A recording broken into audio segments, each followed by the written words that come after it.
बिस्मिल्लाहिर्रहमानिर्रहीम। अस्सलाम वालेकुम friends, evo mean evolution channel पे दोस्तों नई वीडियो लेकर हाजिर हूँ।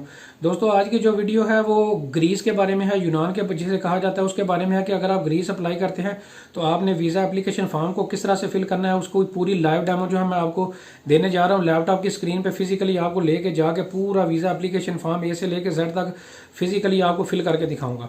दोस्तों जितना अच्छे तरीके से आप जो है वीज़ा एप्लीकेशन फॉर्म को जो है वो फिल करना सीखेंगे उतने ही ज़्यादा चांसेस हैं कि आपको ग्रीस का वीज़ा लाजमी तौर पर मिलेगा। दोस्तों अगर कुछ बेसिक चीज़ें मैं यूनान के बारे में आपको ग्रीस के बारे में बता दूं, पहले नंबर पर यह है कि अगर आप पाकिस्तान से अप्लाई करते हैं या इंडिया से अप्लाई करते हैं तो आपने अपना वीज़ा एप्लीकेशन जो फाइल है वो आपने वीज़ा प्रोसेस जो है वो बाकायदा ग्रीस की एम्बेसी से ही करना होगा। और बाकायदा आपने जाने से पहले ग्रीस की एम्बेसी को, अगर आप पाकिस्तान से अप्लाई कर रहे हैं, इंडिया से अप्लाई कर रहे हैं, जाने से पहले आपने जो है वो बाकायदा अपॉइंटमेंट जो है वो एम्बेसी से बुक करवानी होगी। दोस्तों ये अपॉइंटमेंट आपने किस तरह से बुक करवानी होगी, कौन से ईमेल एड्रेस पे आप ईमेल करेंगे, उसका लिंक नीचे डिस्क्रिप्शन में मौजूद है, आप देख सकते हैं।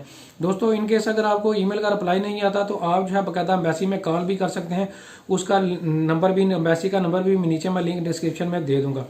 दोस्तों दूसरी मैं एक और चीज़ यहाँ पे बेसिक एक दो चीज़ें मैं आपको बताता चलूँगा। ग्रीस एक बाकायदा शेंगन स्टेट है। अगर आप ग्रीस का वीज़ा हासिल कर लेंगे तो डेफिनेटली जो है फिर आप जो है जितनी भी 26 बाकी शेंगन स्टेट्स हैं उनमें ट्रैवल कर सकते हैं। दोस्तों ग्रीस जो है एक हिस्टोरिकल प्लेस है। ऐसे लोग जो हिस्ट्री से लगाव रखते हैं उनके लिए एक ज़बरदस्त वेन्यू है। तो आप जो हिस्ट्री से लगाव रखने वाले लोग जो है वो लाजमी तौर पर जो है इस वेन्यू को जो है वो बाकायदा जो है वो विजिट करें। दोस्तों इसमें मैं एक चीज़ और आपको बताता चलूँ कि एम्बेसी की ऑफिशियल वेबसाइट पे लिखा हुआ है कि अगर आप ग्रीस का, यूनान का वीज़ा अप्लाई करते हैं तो आपका इंटरव्यू एम्बेसी जो है वो कंडक्ट कर सकती है। कंपलसरी नहीं है, लेकिन उन एम्बेसी की मर्जी है कि वो आपका इंटरव्यू कंडक्ट करती है या नहीं। लिहाजा जब आपने ग्रीस का वीज़ा अप्लाई करने के लिए एम्बेसी में जाना है तो आपने मेंटली जो है वो प्रिपेयर होकर जाना है कि आपका इंटरव्यू किया जा सकता है। तो आप दोस्तों इंटरव्यू में भी जो है वो बाकायदा इसी तरह के क्वेश्चन होते हैं कि आप जो भी जिस भी कैटेगरी में वीज़ा अप्लाई कर रहे होते हैं, आपके फैमिली बैकग्राउंड पूछा जाता है, उसके रेलिवेंट क्वेश्चन जो है वो किए जाते हैं। तो आप जो है बाकायदा इस वाले से जो है वो मेंटली प्रिपेयर होकर आपको जाना होगा। तो दोस्तों आइए चलते हैं लैपटॉप की स्क्रीन पे। अब आपको मैं वीज़ा एप्लीकेशन फॉर्म जो है वो फिजिकली फिल करके दिखाता हूँ कि आपने ग्रीस का वीज़ा एप्लीकेशन फॉर्म किस तरह से फिल करना है। आइए चलते हैं लैपटॉप की स्क्रीन पे, और जाने से पहले मेरे चैनल को सब्सक्राइब कर लें। हाँ जी दोस्तों, तो हम लैपटॉप की स्क्रीन पे आ चुके हैं। ये बाकायदा वीज़ा एप्लीकेशन फॉर्म जो है अभी मैं इसको डाउनलोड करने लगा हूँ। ये बाकायदा जो ग्रीस की ऑफिशियल वेबसाइट है वहाँ से डाउनलोड कर रहा हूँ। दोस्तों आप चाहे इंडिया से या बांग्लादेश, मालदीव, जहाँ से भी आप अप्लाई कर रहे हैं तो यही वीज़ा एप्लीकेशन फॉर्म जो है वो आपको मिलेगा, यही सेम क्वेश्चन जो है वो आपको जो है वो मिलेंगे।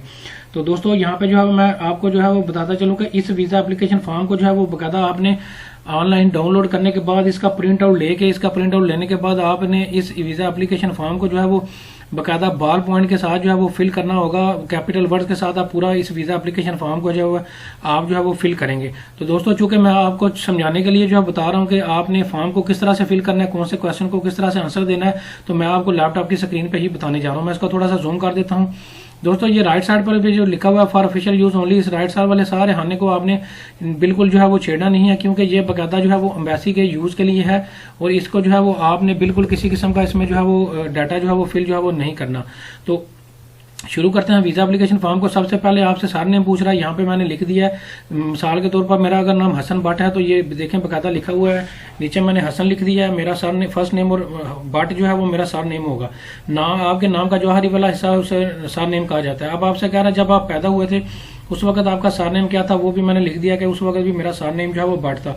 अब आपसे फर्स्ट नेम पूछ रहा है तो मैंने यहाँ पे आपको समझाने के लिए लिख दिया कि मेरा नाम फर्स्ट नेम जो है वो भट्ट हसन है, और सार नेम जो है वो मैंने बता दिया भट्ट, हसन भट्ट मेरा नाम है। तो इस तरह से आप फिल करेंगे। अब आपने दोस्तों बताना होगा आपकी डेट ऑफ बर्थ कौन सी है। सबसे पहले मैं आपने डे लिखना होगा, फिर मंथ, फिर ईयर लिखना होगा, जैसे ये लिखा हुआ है डे, मंथ, ईयर। फिर यहाँ से अब आपसे पूछ रहा कि आप किस जगह पे, कौन से सिटी में पैदा हुए थे, यहाँ पे आप सिटी का नाम लिखेंगे। अब आपको नीचे पूछ रहा कि आप कौन से कंट्री में पैदा हुए थे, आपने यहाँ पे अपने कंट्री का नाम लिखना होगा।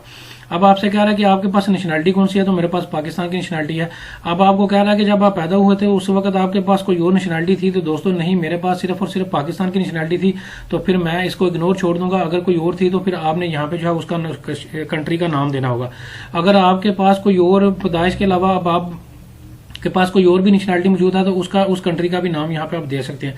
तो दोस्तों मेरे केस में सिर्फ और सिर्फ पाकिस्तान की मेरे पास नेशनैलिटी है, किसी और भी कंट्री की ना मेरे पास इस वक्त नेशनैलिटी मौजूद है, ना ही पैदाइश के टाइम पे मौजूद थी। तो मैं इन दोनों क्वेश्चन को इग्नोर करके आगे चला जाऊंगा। अब आपसे पूछ रहा मेल है या फीमेल है, तो मेल पे आपने बॉल पॉइंट के साथ जो है वो गुड का निशान टिक लगाना होगा। तो मैंने यहाँ पे मेल लिख दिया आपको समझाने के लिए। अब आपसे पूछ रहा कि मैं सिविल स्टेटस आप मैरिड है अनमैरिड है क्या है, तो दोस्तों मैं मैरिड हूँ, मैं शादीशुदा हूं, तो मैं यहाँ पे मैरिड लिखूंगा। अगर आप अनमैरिड हैं तो इस वाली ऑप्शन को जो है टिक करेंगे। अगर डिवोर्स्ड है, जो भी आपकी ऑप्शन होगी उसको जो है नीचे आपने बार पॉइंट के साथ जितनी भी ऑप्शन जो है वो नीचे आपको जो है वो नजर आ रही हैं, उनको जो है वो आपने बकायदा जो है वो टिक करना होगा। अब दोस्तों आ जाते हैं नीचे वाले क्वेश्चन पे। ये लिखा हुआ है पेरेंटल अथॉरिटी। दोस्तों ये मैं आपको बताता चलूं, ये क्वेश्चन नंबर 10 जो है ये उन लोगों के लिए है जो नाबालिग हैं, जिनकी उम्र 18 साल से कम है। ये देखें बकायदा लिखा हुआ है इन केस ऑफ माइनर। दोस्तों अगर तो आप नाबालिग हैं, मैं अब आपको समझा देता हूँ। सबसे पहले आपने यहाँ पे अपने जो घर का सरबराह है यानी कि वालिद है, उसका नाम जो है सबसे पहले सर नेम लिखना होगा। मिसाल के तौर पर उसका नाम अगर अली भट्ट है तो भट्ट उसका सर नेम होगा, फिर उसका फर्स्ट नेम होगा।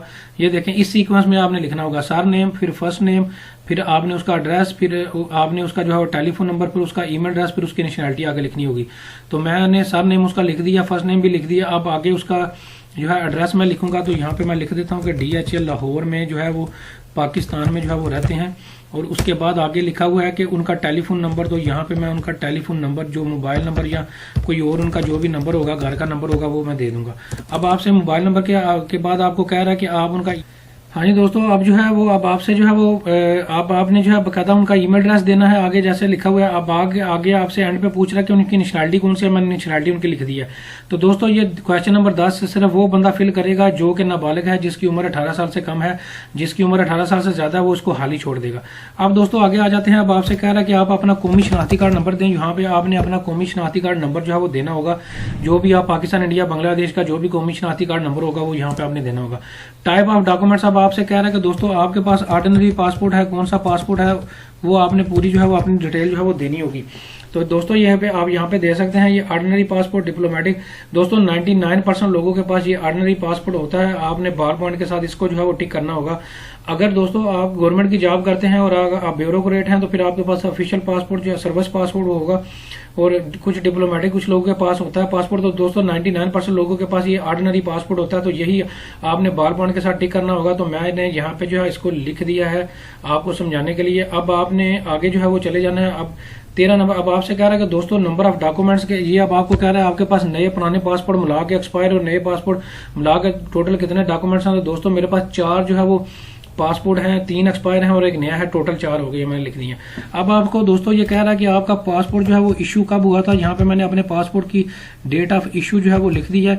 इसी तरह दोस्तों आपने भी अपने पासपोर्ट से लेके उसकी डेट ऑफ इशू लिखनी है, फिर आपने उसकी डेट ऑफ एक्सपायरी जो है वो बकायदा यहाँ पे जो है वो लिखनी होगी। दोस्तों यहाँ पे मैं आपको बताता चलूँ कि आपने जितना भी डाटा इस फॉर्म में देंगे, आप अपने पासपोर्ट को जो है वो बकायदा फॉलो करते हुए देंगे। जो भी डाटा आपका नाम के स्पेलिंग वगैरह ईच एंड एवरीथिंग पासपोर्ट को फॉलो करते हुए यहाँ पे जो है वो देंगे। अब आपसे कह रहा है कि इशू बाय कंट्री के कौन से कंट्री से आपको इशू हुआ है पासपोर्ट, तो मेरा पाकिस्तान से इशू हुआ है। दोस्तों ये आपको 12 नंबर क्वेश्चन, 13, 14, 15, 16 ये आपके पासपोर्ट के रेलेवेंट क्वेश्चंस है। अच्छा, पर्सनल डाटा फैमिली मेंबर। दोस्तों अगर तो आपके पास जो है वो कोई इनविटेशन और स्पॉन्सरशिप जो है वो बकायदा मौजूद है ग्रीस का, और आप जो है किसी इनविटेशन स्पॉन्सरशिप पे जो है वो ग्रीस जा रहे हैं, और ग्रीस में रहने वाले बंदे के पास जो है कोई भी किसी भी शेंगन कंट्री का, यूरोपियन यूनियन का या किसी और जो है शेंगन स्टेट का पासपोर्ट या डॉक्यूमेंट्स मौजूद हैं, तो फिर आपने उसका डाटा यहाँ पे जो है वो देना होगा। फैमिली में हुई सिटीजन ऑफ अप्लाईएबल। सबसे पहले तो आपने जो है, चले मैं अज्यूम कर लेता हूँ कि मेरे पास जो है इनविटेशन और स्पॉन्सरशिप मौजूद है, तो मैं सबसे पहले जो है उसका सर नेम जो है वो दे देता हूँ। जो बंदा मुझे यूनान से इनविटेशन और स्पॉन्सरशिप जो है वो भेज रहा है, मैं उसका नाम बट उसका सर नेम है, फर्स्ट नेम उसका अहमद है, मैं दे देता हूँ। दोस्तों अगर आपके पास इनविटेशन और स्पॉन्सरशिप मौजूद नहीं है तो आप 17 नंबर क्वेश्चन को जो है वो इग्नोर करेंगे, हाल ही छोड़ देंगे, आगे चले जाएंगे। अब आपने डेट ऑफ बर्थ जो है इसी बंदे की जो है वो बतानी होगी। दोस्तों ये बकायदा अब आपने उसी बंदे का आप डाटा जो है वो फिल कर रहे हैं जो बंदा आपको इनविटेशन और स्पॉन्सरशिप भेज रहा है। तो मैं यहाँ पे उसकी डेट ऑफ बर्थ भी जो है यहाँ पे दे देता हूँ। अगर आपका कोई इनविटेशन और स्पॉन्सरशिप मौजूद नहीं है तो फिर आप इसकी डेट ऑफ बर्थ वाले हाने को भी हाल ही छोड़ देंगे। ये सारे जो क्वेश्चन आपको 17 नंबर में जितने भी ये वाले क्वेश्चन नजर आ रहे हैं इसको हाल ही छोड़ देंगे। अच्छा, अब आपको कह रहा है कि उसके पास नेशनलिटी कौन सी है, तो मैं यहाँ पे लिख देता हूँ कि उसके पास ग्रीस की नेशनलिटी है। अब आपसे कह रहा है कि नंबर ऑफ ट्रैवलिंग डॉक्यूमेंट, यानी कि उसके पास अगर वहाँ का पासपोर्ट है या जो वर्क परमिट है या जो भी उसका कमीशनाती कार्ड है, उसका किसी एक चीज़ का जो है वो नंबर यहाँ पे दें, तो मैं उसका जो है वो पासपोर्ट नंबर जो ग्रीस का उसके पास मौजूद है उसका नंबर यहाँ पे जो है वो दे देता हूँ। अब आपसे कह रहा है कि फैमिली रिलेशन विद द, कि दोस्तों अब ये बंदा जो आपको इनविटेशन स्पॉन्सरशिप अहमद भट्ट बुला रहा है, आपका इससे रिलेशन क्या है, तो दोस्तों मैं अदर्स वाली ऑप्शन को बॉल पॉइंट पे टिक करके आगे लिख दूंगा कि ये मेरा ब्रदर है, ये मेरा भाई है। और अगर आपका इनमें से कोई रिलेशन जो है वो लिखा हुआ है, इनमें से भी आप टिक कर सकते हैं। अगर इसके अलावा नहीं है तो कोई और रिलेशन है आपका, जैसे मेरा भाई मुझे इन्विटेशन स्पॉन्सरशिप भेज रहा है, तो आप अदर वाली ऑप्शन पे जो है बॉल पॉइंट के साथ टिक करेंगे और आगे अपने रिलेशन का जो है नेचर लिख देंगे। मैंने आगे ब्रदर जो है वो यहाँ पे जो है वो लिख दिया है। अब आपको जो है वो कह रहा है कि एप्लीकेंट होम एड्रेस, के आप जो बंदा अप्लाई करने जा रहा है वो अपने घर का एड्रेस जो है वो यहाँ पे दें, तो मैं यहाँ पे लिख देता हूँ कि मैं DHA लाहौर, यहाँ पे लिख देता हूँ लाहौर पाकिस्तान, मैं अपने घर का एड्रेस दे दूंगा। अब आपने दोस्तों अपना ईमेल एड्रेस भी, अपना टेलीफोन नंबर जो है यहाँ पे जो है वो देना होगा, तो मैं अपना टेलीफोन नंबर भी जो है यहाँ पे जो है वो मोबाइल नंबर जो है यहाँ पे दे देता हूँ। अब आपसे कह रहा है कि residence in country other than the current, दोस्तों ये आपसे कह रहा है कि मिसाल के तौर पर लिखा हुआ है कि आप पाकिस्तान, आपके पास पाकिस्तान की, चूंकि आपने कहा है कि नेशनलिटी मौजूद है, तो कह रहा है कि आपके पास आपकी रिहाइश जो है वो किसी और कंट्री में भी मौजूद है पाकिस्तान के अलावा, तो दोस्तों मेरे ऑप्शन में नो है, मैं नो यहाँ पे लिखूंगा। मेरी रिहाइश सिर्फ और सिर्फ पाकिस्तान में है और मेरे पास नेशनलिटी भी पाकिस्तान की ही है। अगर आपके पास दोस्तों किसी और कंट्री की रिहाइश जो है वो मौजूद है पाकिस्तान की नेशनलिटी या इंडिया की नेशनलिटी के अलावा, आप मिसाल के तौर पर USA में रहते हैं, तो फिर आपने यस वाली ऑप्शन को बॉल पॉइंट के साथ टिक करना होगा और फिर आपने जो है यहाँ पे लिखना होगा कि आपके पास वहाँ का वर्क परमिट है क्या है, तो मैं यहाँ पे लिख देता हूँ कि वर्क परमिट है उसकी मेरे पास, और आगे उस वर्क परमिट का जो है वो नंबर लिख देता हूँ, ये नंबर है उस वर्क परमिट का। आगे जो है वो लिख देता हूँ कि कौन सी डेट तक वो वैलिड है, उसकी वैलिडिटी अब आपने उस वर्क परमिट की जो है वो देनी होगी, मैं यहाँ पे लिख देता हूँ 2024 तक वैलिडिटी है। और अगर आपके पास आपने नो वाली ऑप्शन पर क्लिक किया तो फिर आप नीचे वाली हाने को जो है वो खाली छोड़ देंगे, इसको जो है वो इग्नोर करेंगे। अब दोस्तों नीचे आ जाते हैं। अब दोस्तों अब आपसे कह रहा है कि करंट ऑक्यूपेशन, दोस्तों मैं यहाँ पे लिख देता हूँ कि मैं यहाँ पे सेल मैनेजर हूँ। मिसाल के तौर पर मेरी नेचर ऑफ जो जॉब है वहाँ पे मेरा कैडर जो है वो सेल मैनेजर है। अब आपने दोस्तों यहाँ पे जो है वो लिखना होगा कि आपका कौन सी कंपनी, फैक्ट्री, ऑर्गेनाइजेशन में जो है वो आप सेल मैनेजर हैं, तो मैं लिख देता हूँ फिलिप्स प्राइवेट लिमिटेड कराची लिख देता हूँ यहाँ पे। और आगे जो है दोस्तों ये बकायदा आपने उसका एड्रेस दे दिया, आगे फिर आपने उसका टेलीफोन नंबर देना है, वो मैं टेलीफोन नंबर भी यहाँ पे जो है वो दे देता हूँ। अच्छा दोस्तों एक चीज़ का ख्याल रखिएगा, ये अगर आप बिजनेसमैन हैं तो यहाँ पे बिजनेसमैन लिखेंगे और आपने यहाँ पे फिर अपने बिजनेस का एड्रेस और बिजनेस का नंबर देना होगा। अगर आप स्टूडेंट हैं तो फिर आपने यहाँ पे स्टूडेंट लिखना होगा, फिर आपने यहाँ पे अपने कॉलेज, स्कूल, यूनिवर्सिटी का जो है एड्रेस देना होगा, आगे जो है वो मोबाइल नंबर या उसका जो है वो नंबर देना होगा कॉलेज का। दोस्तों ये नंबर का ख्याल रखिएगा, आप नंबर जो है वही दीजिएगा जो जिस नंबर से जो है वो चाहे जॉब करते हैं, चाहे बिजनेस करते हैं, चाहे स्टूडेंट हैं, आप नंबर वो वाला दीजिएगा जहां से आपकी बाकायदा वेरिफिकेशन जो है वो हो सके अगर हम वैसी कॉल करें। अब आपको पर्पस ऑफ विजिट पूछ रहा है कौन सा, तो मैं यहाँ पे जो है वो टूरिज्म जो है वो लिख देता हूँ, बल्कि जो है मैं टूरिज्म की जगह चूंकि मैंने ऊपर जो है वो लिखा है कि मैं ब्रदर को मिलने के लिए जा रहा हूँ, तो मैं फ्रेंड एंड फैमिली जो है फ्रेंड एंड फैमिली मेंबर के जो है उसकी कैटेगरी को जो है वो टिक कर दूंगा बॉल पॉइंट के साथ। इस वाली ऑप्शन को आप जो है वो टिक करेंगे और आपकी जो भी रेलिवेंट ऑप्शन होगी आप बॉल पॉइंट के साथ उसको जो है वो टिक कर रहे होंगे। नीचे दोस्तों कह रहा है कि आप एक तो आपका फ्रेंड एंड फैमिली जो है वो पर्पस है वहाँ पे जाने का, इसके अलावा भी कोई आपका पर्पस है वहाँ पे जाने का, तो मैं लिख देता हूँ कि इसके अलावा मेरा जो एडिशनल पर्पस है वो टूरिज्म है, वो नीचे जो है 24 नंबर क्वेश्चन में मैं लिख देता हूँ। अब आपसे कह रहा है कि member state of the main destination, दोस्तों मेंबर स्टेट से मुराद जो है वो 26 कंट्री हैं जो कि शेंगन स्टेट्स हैं, जो कि यूरो में आते हैं, उनके बारे में पूछ रहा है। तो दोस्तों मेरा जो मेन डेस्टिनेशन है जाने का वो सिर्फ और सिर्फ ग्रीस है, मैं ग्रीस ही जाऊंगा, तो यहाँ पे मैं उस मेंबर स्टेट का जो है वो नाम लिख दूंगा। अब आपसे कह रहा है कि आपकी फर्स्ट एंट्री उन 26 मेंबर स्टेट में से कहाँ पे होगी, तो मैं यहाँ पे लिख देता हूँ कि मेरी ग्रीस में, यूनान में जो है मेरी फर्स्ट एंट्री जो है उन 26 ममालिक में से होगी। और दोस्तों आपके लिए भी बेहतर यही होगा अगर आप किसी और भी कंट्री का विजिट करना चाहते हैं शेंगन का, तो अगर आप एक ही कंट्री यहाँ पे मेंशन करेंगे तो आपके लिए ज्यादा बेहतर होगा। अगर आप मल्टीपल भी कंट्रीज देना चाहें, कहीं और पे भी आप विजिट करना चाहते हैं किसी और भी शेंगन स्टेट में, तो उसका नाम भी जो है वो दे सकते हैं। तो दोस्तों अब आपसे कह रहा है कि आपको सिंगल एंट्री वीजा चाहिए, डबल एंट्री वीजा चाहिए, मल्टीपल एंट्री वीजा चाहिए। तो दोस्तों मैं सिंगल एंट्री वाले वीजे को बॉल पॉइंट के साथ जो टिक करूंगा, यहाँ पे मैंने लिख दिया मुझे सिंगल एंट्री वीजा चाहिए। अब आपको दोस्तों कह रहा है कि आप जो है वो कौन सी डेट को जो है वो यूनान जो है वो पहुंचेंगे, तो मैं यहाँ पे अपनी डेट लिख दूँ, तो मैं 1 मई 2021 को जो है वो ग्रीस में जो है वो पहुंचूंगा। अब आपको जो है दोस्तों कह रहा है कि आप जो है ग्रीस से जो है वो वापस जो है वो कब आएंगे दोस्तों। यहाँ पे वापसी की भी डेट जो वो पूछता है, लिखा हुआ है। हाँ दोस्तों, दोनों डेट्स आपने देनी है। सबसे पहले आपने डेट ऑफ अराइवल दे दिया, फिर आपने डेट ऑफ डिपार्चर देनी होगी कि आप वापस कब आएंगे। तो मैं 15 दिन का चूंकि मेरा ट्रिप है तो मैं यहाँ पे लिख देता हूँ कि 16 मई 2021 को जो है वो मैं वापस आऊँगा। इस पहले आपने डेट ऑफ डिपार्चर देनी, डेट ऑफ अराइवल देनी होगी, फिर आपने डेट ऑफ डिपार्चर, ये दोनों डेट्स आपने देनी होगी। आप जाएंगे कब और आप वापस कब आएंगे उसकी डिटेल देनी होगी। अब दोस्तों नीचे आ जाते हैं। अब आपको कह रहा है कि आपने जो है fingerprint collected previous for the purpose, आपने पहले जो है वो दोस्तों फिंगरप्रिंट दिए हुए हैं या नहीं पहले शेंगन वीज़ा अप्लाई करने के लिए। तो दोस्तों मैंने शेंगन वीज़ा अप्लाई करने के लिए पहले फिंगरप्रिंट दिए तो मैं यस पे लिखूंगा। अब आपको कह रहा है कि आपने कौन सी डेट को लिखे दिए थे, तो आपने, मैं यहाँ पे लिख देता हूँ, मुझे डेट याद है। अगर आपको डेट याद नहीं है तो कोई इशू नहीं है। अगर आपको सिर्फ ईयर याद है या सिर्फ मंथ याद है तब भी आप वो भी जो है वो दे सकते हैं। अगर आपको कुछ भी नहीं याद तो तब भी आप इसको खाली भी छोड़ सकते हैं, ये ऑप्शनल है। लेकिन अगर आपने फिंगरप्रिंट दिए हुए हैं तो आपने झूठना ही बोलना, यहाँ पे यस जो है वो लाजमी टिक करना है। अब आपको दोस्तों कह रहा है कि जो आपको वीज़ा मिला था उसका स्टिकर नंबर दें, तो मैं स्टिकर नंबर यहाँ पे दे देता हूँ। जो मुझे शेंगन वीज़ा ग्रांट हुआ था तो वो मैं शेंगन वीज़ा का स्टिकर नंबर दे देता हूँ। दोस्तों ये किसी भी शेंगन स्टेट में आपने वीज़ा अप्लाई किया था 26 में, तो उनमें से किसी भी स्टेट का आपको वीज़ा मिला था तो फिर आपने उसकी जो है वो डिटेल यहाँ पे देनी होगी। और अगर आपको वीज़ा नहीं मिला था, आपने फिंगरप्रिंट जस्ट दिए थे और आपको वीज़ा नहीं मिला तो इसको आप इग्नोर करेंगे, लेकिन तब भी आप यहाँ पे यस ही लिखेंगे क्योंकि दोस्तों आपने बाकायदा जो है फिंगरप्रिंट जो है वो आपने दिए हुए हैं। अब आपको दोस्तों कह रहा है कि entry permit for the final करने, दोस्तों वेयर अप्लाईबल। दोस्तों अगर आप ये कह रहे हैं कि आपकी एंट्री परमिट आपके पास मौजूद है, मिसाल के तौर पर आपका जो फाइनल डेस्टिनेशन है वो यूएसए है और आपसे ये कह रहा है कि आपकी एंट्री, आपके पास यूएसए का जो है वो एंट्री परमिट मौजूद है, अगर तो मौजूद है फिर आपने बाकायदा लिखना होगा कि यूएसए से जो है ये मुझे इशू हुआ था, इसकी वैलिडिटी इस डेट से लेकर इस डेट तक है।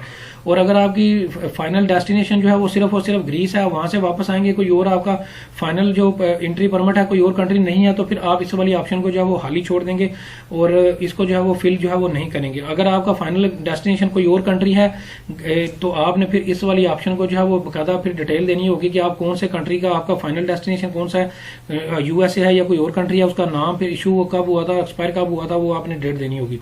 दोस्तों आप जो है ये अब आपसे सर ने मैंने फर्स्ट टाइम आप इनवाइटिंग पर्सन पूछ रहा है। दोस्तों अगर तो आपके पास इनविटेशन और स्पॉन्सरशिप ग्रीस का जो है वो मौजूद है, फिर आपने यहाँ पे जो इनविटेशन और स्पॉन्सरशिप भेजने वाला बंदा है उसका सबसे पहले आप फर्स्ट ने सर नेम देंगे, ये मैंने दे दिया, फिर आप उसका फर्स्ट नेम यहाँ पे देंगे और फिर नीचे जो है आपने फिर उसी बंदे का जो इनविटेशन और स्पॉन्सरशिप, जो अहमद भट्ट जो मुझे भेज रहा है, जो मेरा भाई है, उसका घर का एड्रेस यहाँ पे देना होगा, फिर उसका ईमेल एड्रेस जो है यहाँ पे जो है फिर आपने देना होगा। अब आपने उसी बंदे का जो आपको इन्विटेशन और स्पॉन्सरशिप भेज रहा है उसका जो है वो मोबाइल नंबर भी जो है वो देना होगा। दोस्तों एक चीज का ख्याल रखिएगा, अगर आपके पास इन्विटेशन और स्पॉन्सरशिप मौजूद नहीं है तो फिर आपने ये जो 30 नंबर क्वेश्चन है इसको इस तरह से फिल करना होगा कि फिर आपने ये, मैं आपको हाईलाइट भी कर देता हूँ। सबसे पहले आप फिर यहाँ पे जो आपने होटल बुक करवाया होगा, फिर होटल का नाम देंगे, फिर होटल का एड्रेस देंगे, होटल का ईमेल एड्रेस देंगे और होटल का मोबाइल नंबर यहाँ पे जो है नंबर यहाँ पे देंगे। तो इन्विटेशन और स्पॉन्सरशिप होने के सूरत में फिर आपने उस बंदे का जो है वो डिटेल देनी होगी। इन्विटेशन स्पॉन्सरशिप मौजूद नहीं है, फिर आपने 30 नंबर क्वेश्चन में जो है वो होटल की डिटेल यहाँ पे जो है देनी होगी। अब दोस्तों आ जाते हैं कि यहाँ पे अब आपसे वो पूछ रहा है कि name and address of the inviting company organisation. दोस्तों ये वो बंदे किसी कंपनी, फैक्ट्री या ऑर्गेनाइजेशन के ट्रिप पे जा रहे हैं या किसी वर्क परमिट पे ग्रीस का वीजा अप्लाई करने जा रहे हैं, तो फिर आपने जो कंपनी, फैक्ट्री या ऑर्गेनाइजेशन आपको जो है वो बाकायदा इन्विटेशन या स्पॉन्सरशिप भेज रही है या फिर आपको वर्क परमिट भेज रही है, उसका सबसे पहले आपने उसका नाम जो है यहाँ पे देना होगा। फिर इसी तरह फिर आपने उस वर्क परमिट भेजने वाले जो फैक्ट्री, कंपनी या ऑर्गेनाइजेशन है उसमें जो की पर्सन है उसका सबसे पहले सर नेम देंगे, फिर उसका फर्स्ट नेम देंगे, उसका एड्रेस देंगे, फिर उसका टेलीफोन नंबर देंगे और उसका ईमेल एड्रेस देंगे, फिर आपने यहाँ पे उसका डिटेल देनी होगी। इसी तरह फिर आपने वर्क परमिट भेजने वाले कंपनी, फैक्ट्री या ऑर्गेनाइजेशन की जो है वो पूरी डिटेल यहाँ पे जो है वो देनी होगी। तो 31 नंबर जो है वो क्वेश्चन उन लोगों के लिए है जो किसी वर्क परमिट पे या किसी कंपनी, फैक्ट्री या ऑर्गेनाइजेशनल ट्रिप पे जो है वो जा रहे हैं। अच्छा, अब आप इससे कह रहे हैं कि travelling cost of the during covering के दोस्तों कि जो बंदा अप्लाई करने जा रहा है उसके जो अखराजात हैं वहां पे ट्रैवलिंग करने के ग्रीस, वो कौन अप्लाई करे, कौन जो है वो बियर करेगा। तो दोस्तों मैं यहाँ पे जो है वो लिख देता हूँ कि हिमसेल्फ, कि मैं जो है वो खुद से जो है वो सारे एक्सपेंस जो है वो बियर करूंगा। तो मैं यहाँ पे हिमसेल्फ लिख देता हूँ। और आगे अब आपसे ये पूछ रहा है कि आप कैश की सूरत में करेंगे, किस सूरत में करेंगे। तो दोस्तों एक तो मैं कैश लेके जाऊंगा और दूसरा मैं यहाँ पे जो है वो लिख देता हूँ कि मैं अपना क्रेडिट कार्ड भी जो है वो साथ जो है वो लेके जाऊंगा।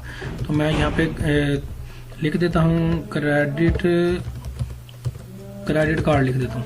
दोस्तों अगर तो आपका इनविटेशन स्पॉन्सरशिप भेजने वाला या कोई और बंदा आपके एक्सपेंस जो है वो बियर कर रहा है, तो फिर आपने फिर इस वाले हाने को जो है बाल पॉइंट के साथ जो है वो टिक करना होगा, और फिर आपने वो फिर दोबारा से बताना होगा कि जो बंदा आपको इन्विटेशन या स्पॉन्सरशिप भेज रहा है वो कैश की सूरत में जो है वो आपको जो है वो आपके एक्सपेंस बियर करेगा या किस सूरत में बियर करेगा, तो फिर आपने डिटेल देनी होगी। तो ये दोस्तों मेरे जो है हराजात सारे मैं खुद बियर करूंगा, तो मैंने यहाँ पे लिख दिया। अगर आप कुछ हराजात आप करेंगे, कुछ ये इन्विटेशन और स्पॉन्सरशिप भेजने वाला बंदा करेगा, तो आप दोनों ऑप्शन पे जो है पे बी टिक जो है वो कर सकते हैं। अब दोस्तों ये नीचे जो है वो पूरा एफिडेविट आ गया, ये बकायदा आपने अच्छे तरीके से इसको जो है वो पढ़ लेना है कि मैं कोई भी फेक डॉक्यूमेंट्स नहीं दे रहा। वीजा एप्लीकेशन जो फीस है वो नॉन रिफंडेबल है, इस तरह की कुछ इंस्ट्रक्शंस और एफिडेविट जो है वो लिखा हुआ है, इसको आपने अच्छे तरीके से पढ़ लेना है। और पढ़ने के बाद यहाँ पे आपने लिख देना है, मैं चूंकि मैंने सिटी लिखा है अपना कि लाहौर से मैं अप्लाई कर रहा हूँ, तो मैं यहाँ पे लाहौर लिख दूंगा। फिर यहाँ पे जो है वो आपने यहाँ पे डेट देनी होगी, जिस डेट को जो है वो आप ये वीज़ा एप्लीकेशन फॉर्म जो है वो फिल कर रहे होंगे उसकी डेट भी यहाँ पे जो है वो देनी होगी। इसके अलावा दोस्तों यहाँ पे आपने बाल पॉइंट के साथ अपने यहाँ पे जो है वो सिग्नेचर करने होंगे, और ये पूरा आपका वीज़ा एप्लीकेशन फॉर्म जो है वो कंप्लीट हो चुका है ग्रीस के लिए। दोस्तों ग्रीस के वाले से कोई और भी आपका कोई क्वेश्चन हो तो आप कमेंट सेक्शन में मेरे से पूछ सकते हैं। Thank you very much.